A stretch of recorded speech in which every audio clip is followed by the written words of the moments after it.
When I was 15, my dad was diagnosed with stage 4 pancreatic cancer, and he ended up in the Northern, in one of their oncology units.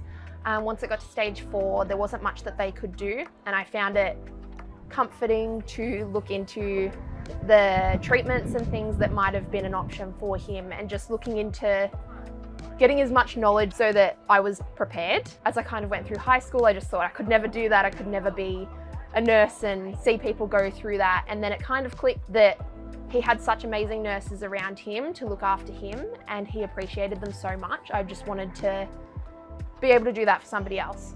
Every semester we have an intensive period of classes and then often a placement at the end of it, just to reinstate that knowledge and put it into practice. And you work in lots of different areas, part of my degree, because we do midwifery and the nursing. We have placements in antenatal, postnatal, birth suite, and nursing. I've been in a multitude of different areas. So in total, I believe I've done 1,600 hours of placement now that it's all finished. In between placements and uni classes and everything, I've been working as often as I can. So sometimes that's full-time, sometimes that's part-time. I rent my own house, so I have to pay rent, I have to pay electricity, water, gas, same as everybody else.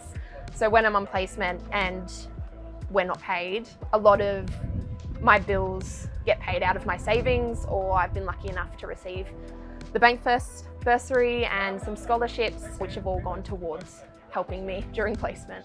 It was a bit nerve-wracking walking back into the Northern and going into a nursing placement at the same place that my dad was. But yeah, I found it really comforting actually to be able to walk back in there and turn it into something positive and go, you know what?